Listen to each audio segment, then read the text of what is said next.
Hi there, I'm Lily. Welcome back to my YouTube channel. This is my knitting podcast where I share my projects, designs, things I've been working on, thoughts on everything in the knitting world, and just have a good ramble once a fortnight basically. So thank you for watching. I have a full introduction in another video, so I'll not ramble too much now. But yeah, thanks for tuning into my YouTube. I'm still, I think, 4 episodes in now, and it's still really very enthusiastic about sharing my projects with you guys, so I will get on with that straight away. Just had to shuffle back a little there, but in my last episode I showed you this project in progress and I have now finished it. And as I said last time, it was taking me a bit longer than most of my projects do. I think I got my dates mixed up last time and it ended up taking me about 3.5 weeks, which for me is slow. But it's okay, it's finished now and I'm really happy with the finished item. It's kind of a bit different to how I originally planned it to be, but yeah, I'm really happy with it. It is a heavy lace slash light fingering weight sweater, so it's a really nice lightweight fabric with, I don't know how well they'll actually show up on camera, but the technique where you double wrap the stitch, elongated stitches basically, where you double wrap the yarn around the needle and then drop it on the next row so you get a nice elongated stitch. That's worked sort of intermittently throughout the body and then quite often on the sleeves, so these are a really drapey, open, bouncy fabric. It just feels really nice to wear, and it did take a couple of attempts, I won't lie. The sleeve the first time wasn't right, it was too big, had to redo it, and then the first time I did the hem, I did it too long. I carried on too long before starting the hem, and then I ran out of yarn for as deep a hem as I wanted, but then realised I'd started it too late anyway, so I tried it on, had to rip it back, quite a lot of stitches. Obviously these are fairly small stitches, so that was slightly demoralising, but it's what you've got to do, isn't it? So I don't know how well you'll be able to see. Can you see the hem? And then it's tied together at the front, so it kind of comes in at the waist. I love a nice nipped in waist, but it's not super snug. Although I think it could maybe handle being a little snugger. So, well, actually, I've just realised I've still got Dolly set to a skinnier setting. So I was photographing an old item on her yesterday, but one from back when I was like 10 years old and was the size of Dolly at her skinnier setting, which I am now not. So that's fine. So yeah, it should be a little snugger there. I should have just put her back to normal. I really wanted this to be a nice relaxing knit, and for the most part, until I had to keep frogging it, it was. It was a nice, the drop stitches were enough to, I like having something to look forward to, even if it's just an increase or, just a tiny little thing that means, oh, I can take that off, rather than just acres of stocking stitch on a small gauge. Though it's not that small a gauge. I used a 3.75mm needle, and I think my gauge off the top of my head was 21 stitches to 4 inches, so that's kind of like getting towards a worsted weight really. Yeah, just because it's knit loose, but obviously it's still reasonably small stitches when you're knitting a loose garment. Forgotten what I was saying now. Oh yeah, so it was kind of supposed to be a nice, simple, meditative, kind of relaxing process, and I think that kind of came out. Yeah, not just the process as well. I wanted it to be an item that felt really easy and relaxed to wear, because I think I love a nice fitted nip chin, puff shoulder, kind of super structured item, and there will be a lot of those in my future, I'm sure, and I have no plans to ditch those at all. But I think sometimes you want a really relaxed and easy item to wear, like the Rockpool sweater that I'm wearing here. Just stand up so I can show you there. It's this kind of similar fit that it's not super cropped, but it's also not full length. It's just this kind of on the waistband kind of length there, and sits loosely, but not really loosely, because then you have too much excess fabric to tuck in. And I just think that's a nice, relaxing and easy length and shape to wear. So I guess it's not too dissimilar to this actually. I like the high neck. A high and wide neck is kind of my thing, so it's no problem getting it over your head because it's plenty wide enough, but it's still quite sort of across there. That's just how I like mine. My necklines and my sleeves, obviously. I didn't plan this to wear something that was a similar kind of shape, but we have one meshy sleeve and another meshy sleeve. Yeah, can't beat those. So yeah, whilst I love the structured items, I know that they're not necessarily easy to wear day to day, and I thought that if this is going to be something that you knit in heavy lace weight yarn, that's quite an undertaking of a project. I mean, I know that I probably knit them faster than most people because I dedicate a lot of time to it. You know, I will knit during the day sometimes rather than it just being in evenings. So I know that it will be a fairly time consuming project, so I figured that if it's going to be a time consuming one, it needs to be a really wearable one. I actually do have another item that I made a couple of years ago in Rowan fine lace that was a similar kind of weight, that I just find it really wearable, having a nice fine lightweight. And I know people often ask me about items for warmer climates, so I mean that one was in alpaca, so probably not what you'd wear, you know, in Australia if it's really warm, but still just a lightweight item that doesn't have the feeling of heavy wool. So that's something I'm trying to kind of take into consideration, that you want something that will style really easily, that you're not constantly tugging down because it doesn't meet the waistband of your jeans, or constantly faffing with the shoulders or tucking the collar in, or something that you can just kind of put on and it will look that kind of, I just got dressed so casually, so chilled, and it just looks put together immediately. That was the kind of vibe that I was going for. And I think this yarn works really well for it too. So this yarn was from a fibre company, which I was gifted last year as part of a Instagram collaboration with them. So it wasn't specifically yarn support, I just then had the yarn in my stash, so I figured I may as well use it. But since I only had 2 skeins, I can't remember the yardage exactly, but it's very generous, like 500, at least 500 yards on the skein, I'm pretty sure. So I figured that I should be able to get a whole garment out of that. That shouldn't be a problem, but I knew that if I wanted it to be a loose oversized garment, it would also have to be a very meshy fabric, hence the drop stitches. So I know that that's only relevant for my size and the size smaller than me that will be able to do it in 2 skeins, but I figured in general it's a good idea to have a yarn, a pattern that doesn't use a crazy amount of yarn, especially because these kind of more luxury yarns, you obviously will get a lot more yardage for your money with a fine heavy lace weight kind of yarn than you would with a DK, say. So it means that a project can be done in this yarn for, I think this would have been £48, which is a lot less than it would be to do a worsted weight garment in a similar fibre content. So the fibre content of this, also can't remember the exact percentages off the top of my head. I really should start putting the labels in front of me when I do these videos. Oh well. But it is merino, llama, linen and silk. So it's a really beautifully drapey. I keep just sort of picking this up and wafting it, but hopefully you can appreciate that drape through the camera.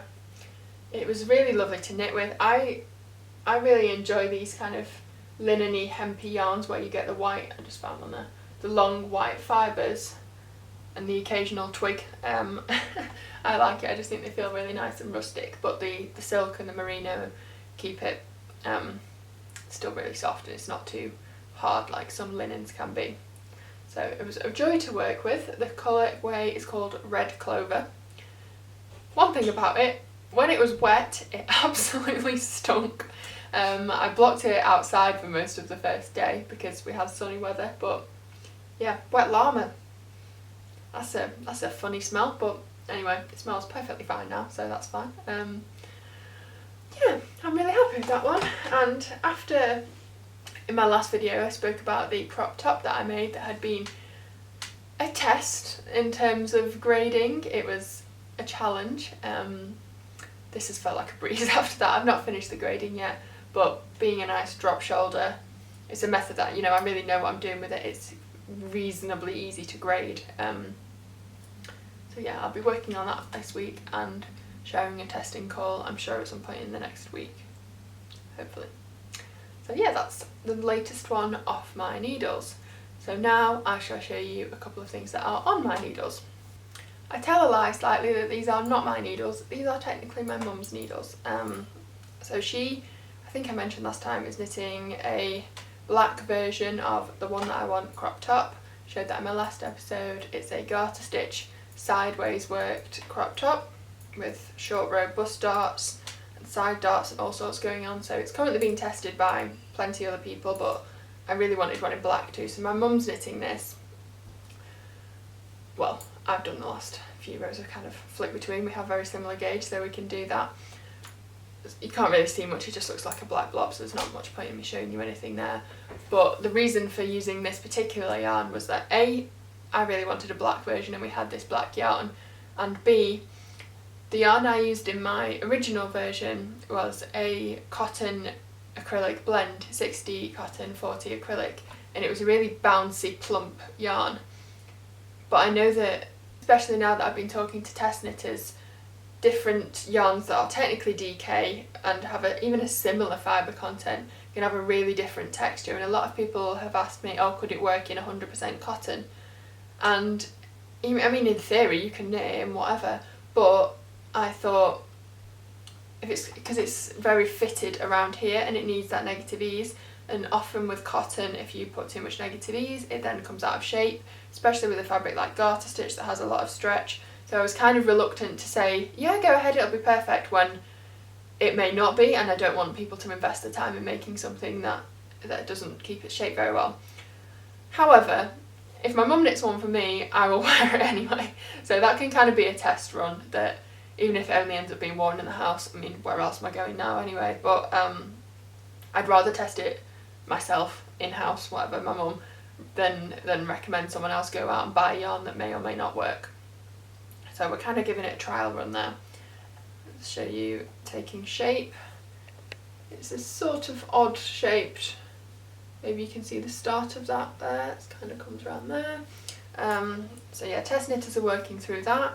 Some are looking absolutely brilliant, some were needing to tweak the fit a little bit, but I knew that would be a process with this pattern, so it's all going fine. I'm happy with how that's going. And the pattern will be available in, what date are we on? 3 and a bit weeks now, I think. Yeah, I've decided to put both patterns out on the same day, so I might do like a buy one get a discount on the other one kind of a deal for that, because that's going to feel like a proper spring launch when I have those two patterns out on the 27th of March instead of February then.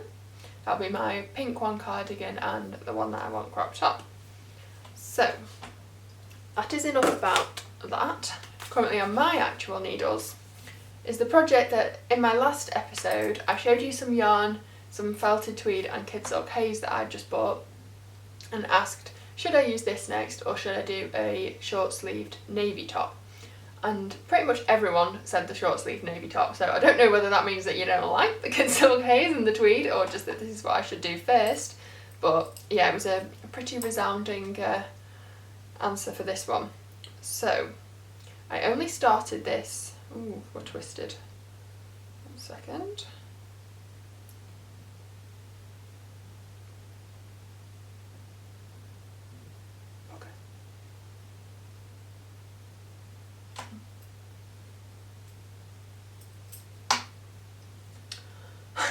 Just had a panic moment then that I'd joined it all together twisted, which I know can be done because people have messaged me with a bit of a conundrum before now, but it's not twisted, the needle was just twisted. So I'll show you a little bit so far. There's not too much to show because I haven't had it on the needles for very long, but we have a little bit of sheer fabric here, and then, so it's going to have a sheer panel and then a bit of a solid fabric that is in DK weight, and I can't really show you much beyond that. It's just kind of got 2 needles in it at the same time. Yeah, it doesn't look like much, but I'm really happy with how it's going so far.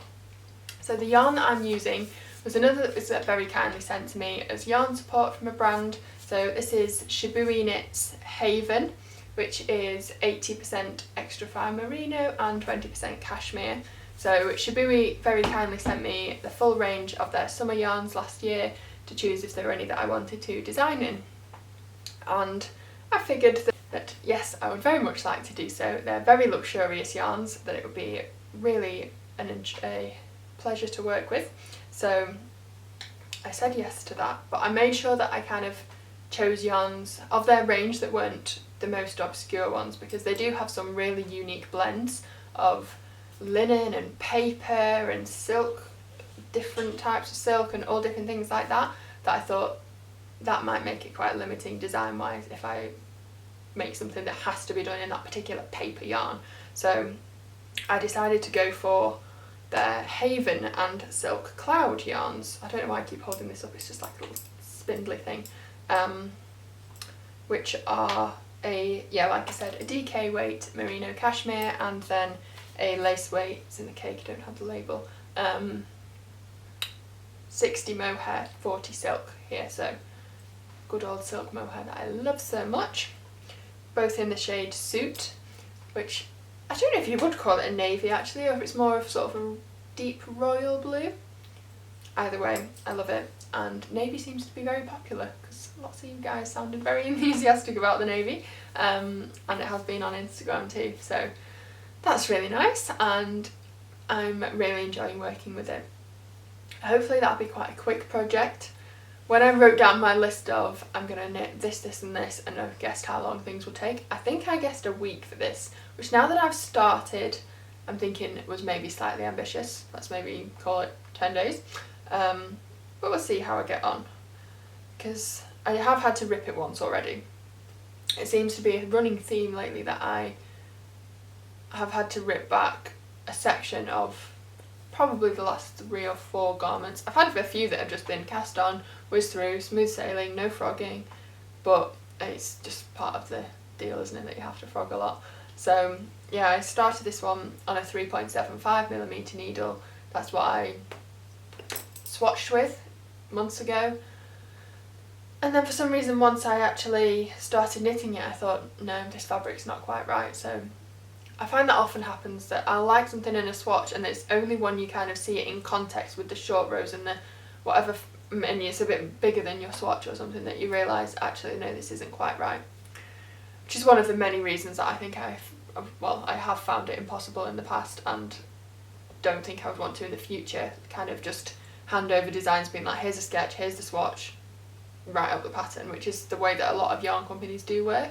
And when I've done that, I've really kind of not liked that lack of control, because you do change your mind as you go, even if it's just subtle little things like, nope, 3.75mm isn't doing it for me, I need a 4. That 1/4 millimetre difference made for a nicer fabric, and yeah, it would have probably been okay on the other one, but I just thought it just wasn't quite right, it wasn't quite sitting right with me, so I changed it.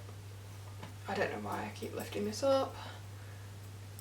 So it's, well yeah, you can probably see that that isn't see-through, it's just a slight little bit more drape than the 3.75mm gave it, which I think is important, because if it's going to be a sort of short sleeve summer appropriate top, you don't want it to be too dense.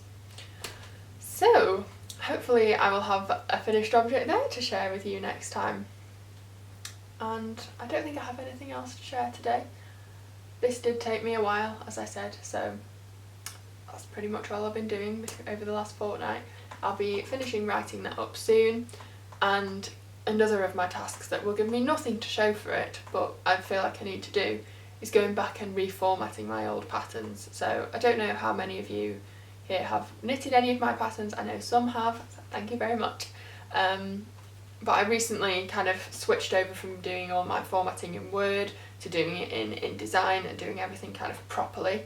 Not that it wasn't proper before, but I feel like it looks more professional now. And now that I've done that, I'm looking back at my old patterns and just thinking, oh my god, I need to change that. That isn't quite lining up right there, or something silly like that that doesn't actually make any difference to the pattern.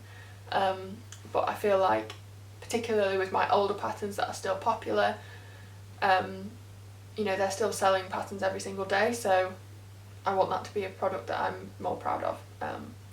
So yeah, I'm just going to probably go through tweaking those, and it's that kind of thing that takes time really.